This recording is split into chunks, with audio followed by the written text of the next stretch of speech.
இன்று எந்த சூழ்நிலையிலே நீங்கள் வேலை பார்த்துக் கொண்டிருக்கின்றீர்கள் என்பதை காவல்துறை அதிகாரியாக நான் நன்றாக அறிவேன். ஒரு பள்ளியில் 6ஆம் வகுப்பு படிக்கின்ற மாணவி அப்பா கொண்டு வந்து ஸ்கூலில் விட்டுட்டு போறார். சாயந்தரம் வந்து அழைக்கிறதுக்கு வர்றாரு, பிள்ளைய காணோம். டீச்சர்கிட்ட கேட்டால் புள்ள ஸ்கூலுக்கு வரல, ஆப்சண்ட்டுங்கிறாங்க. நான் தானமா கொண்டு வந்து உங்கள் வாசலில் விட்டேன், கை காட்டுனுச்சம்மா, இப்படி சொல்கிறீங்களே. பிள்ளைய காணா, எல்லாரும் தேடுறாங்க. 1 மணி நேரம் ஆச்சு, 2 மணி நேரம் ஆச்சு. ரோட் பிளாக் ஆயிடுச்சு. 2000 பேர் கூட்டிட்டாங்க. பள்ளிக்கு கொண்டு வந்து தந்தையால் விடப்பட்ட குழந்தை திரும்பி வீட்டிற்கு வரவில்லை. அழைக்க வரும்போது பள்ளியிலேயே இல்லை. வகுப்பை போய் பார்த்தா எல்லாரும் போயிட்டாங்க. பெரிய பிரச்சனையாச்சு. சப் இன்ஸ்பெக்டர் போனார், இன்ஸ்பெக்டர் போனார், டிஎஸ்பி இங்கே இருக்காரு. திரும்ப நான் எஸ்பி நான் போகிறேன். 24 மணி நேரத்தில் அந்த பிள்ளைய எப்படியா இருந்தாலும் கண்டுபிடிச்சு தருவேங்கிற நம்பிக்கை உங்களுக்கு இருந்தால் ரோட்டை விட்டுருங்க. உங்கள் கையை நீட்டுறது உங்களுடைய உரிமை. அடுத்த முக தொடக்கூடாதுன்னு சொன்னோன்னே விலகிட்டாங்க எல்லாரும். அந்த வகுப்பறையை சென்று சோதனையிட்டோம். ஒரு பெரிய பீரோ இருக்குது. அந்த பீரோவை திறந்தால் அதுக்குள்ளே ஒரு செருப்பு கிடக்கு. அந்த அப்பா அதை பார்த்தோன்னா, ஐயோ என் பிள்ளையோட செருப்புங்கிறார். அட்டண்டன்ஸ் லிஸ்ட் எடுத்து பார்த்தா ஸ்மால் பி போட்டிருந்ததை ஸ்மால் ஏயா அதை ஓவர் ரைட்டிங் பண்ணி திருத்தியிருக்காங்க அந்த டீச்சர். குறை சொல்வதற்காக சொல்லவில்லை, அந்த தவறை வேற யாரும் திரும்ப செய்யக்கூடாது என்பதற்காக சொல்லுகின்றேன். எப்படி தவறு நடக்கிறது? வேண்டுமென்றே செய்வதில்லை, நெக்லிஜென்ஸ். எங்க குழந்தை? எல்லாரும் தேடுறாங்க. ஏமா வரலன்னு சொன்னீங்களே, உள்ள செருப்பு இருக்கே, அட்டண்டன்ஸ் மாற்றிருக்கீங்களே. அப்போ வந்த ஒரு வாட்ச்மேன் தலையில் அடிச்சுட்டு, ஐயா நான் அப்போவே சொன்னேன் கேட்கல. இதுக்குள்ள உமன் பீசிஸ்லாம் போய் அந்த பிள்ளைங்களெல்லாம் வீட்டில் போய் விசாரிச்சிட்டாங்க. எல்லாருமே அந்த பிள்ளை ஸ்கூலுக்கு வந்துச்சுங்கிறாங்க. வகுப்பு நடத்தும் போது ஏதோ ஒரு கேள்வி கேட்குறாங்க. அந்த கேள்விக்கு பதில் சொல்லலை. ஸ்கேலால் வேகமாக அடிக்கிறாங்க. அது தவறி தலையில் புட்டில் பட்டுருது. மயக்கம் போட்டு அந்த குழந்தை விழுந்துருது.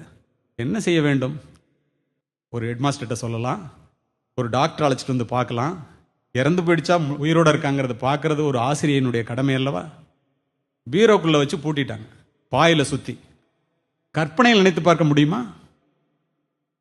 அது சஃபகேஷனில் இறந்து போச்சு. அதுக்கப்புறம் வாட்ச்மேன் 2 பேரை கூப்பிட்டு படியில் ஏறி பக்கத்து பள்ளி அங்கே கொண்டு போய் அங்கே இருக்கிற கிணத்துக்குள்ளே போட்டாங்க. யூனிஃபார்மோட மிதக்குது பிள்ளை. எப்படி இருக்கும் நினைத்து பாருங்கள். இதை காவல்துறை அதிகாரியாக நாங்கள் நடவடிக்கை எடுக்காமல் இருக்க முடியுமா? மாணவர்களை கண்டிப்பதாக நினைத்து தயவு செய்து தண்டித்து விடாதீர்கள். 5 வளையாதது 50 வளையாது என்று வளைப்பதாக நினைத்து ஒடித்து விடாதீர்கள்.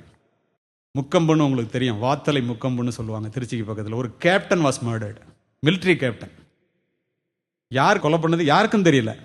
ஒரு ஜர்க்கின் மட்டும் இருக்கு, 2 டிக்கெட் இருக்கு. அதை வச்சு புலனாய்வு செய்து கொலை செய்யவன் யாரு, எப்படி இருந்தான் எல்லாத்தையுமே கண்டுபிடிச்சதுக்கு அப்புறம் 1 வாரம் வச்சிருந்து கேட்குறாங்க.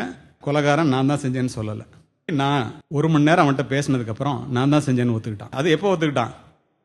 கொலைக்கு பிறகு மொட்டை அடிச்சிருக்கான். அவன் போட்டிருந்த ஜர்க்கின் அவனுது, அவன் எடுத்த டிக்கெட் அது. அவனுக்கு யார் மொட்டை அடிச்சானோ அவன், அந்த டிரைவர். இத்துணை கொண்டு போய் நேரம் நிறுத்தணும்னா வேறு வழி இல்லை, நான் தான் சார் உண்மையை ஒத்துக்கிட்டான். ஏன்டா ஒத்துக்கலன்னு சொன்னான்? அவன் சொன்னது, சார் 11வது படிக்கும்போது ஒரு மிகப்பெரிய பள்ளியில் 100 ரூபாய் பணம் திருடினேன் சார்.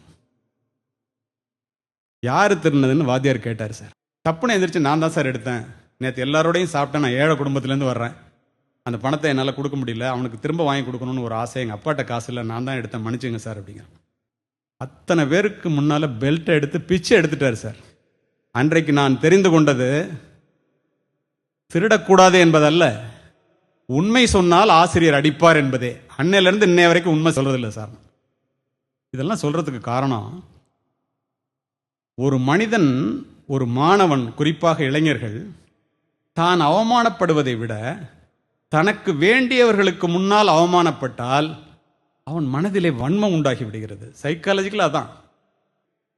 இந்த இடத்திலே நான் உங்களுக்கு சொல்லிக்கொள்ள விரும்புவதெல்லாம், ஒரு ரோஜாவை ஒரு மல்லிகையோடு அல்ல, ஒரு ரோஜாவை ஒரு ரோஜாவோடு கூட ஒப்பிடாதீர்கள். ஒரு மாணவனை இன்னொரு மாணவனோடு எக்காரணம் கொண்டும் ஒப்பிடாதீர்கள். ஒவ்வொரு ரோஜாவுக்கும் ஒரு சுயம் உண்டு. தூக்கணாங்குருவி கூடு கட்டுகிறது, சிலந்தி வலை பண்ணுகிறது, கரையான் புற்று வைக்கிறது, தேனி கூடு கட்டுகிறது. எல்லாமே மகத்தான செயல்தான். ஒன்றை மற்றொன்றால் செய்ய முடியுமா? சிந்தித்து பாருங்கள்.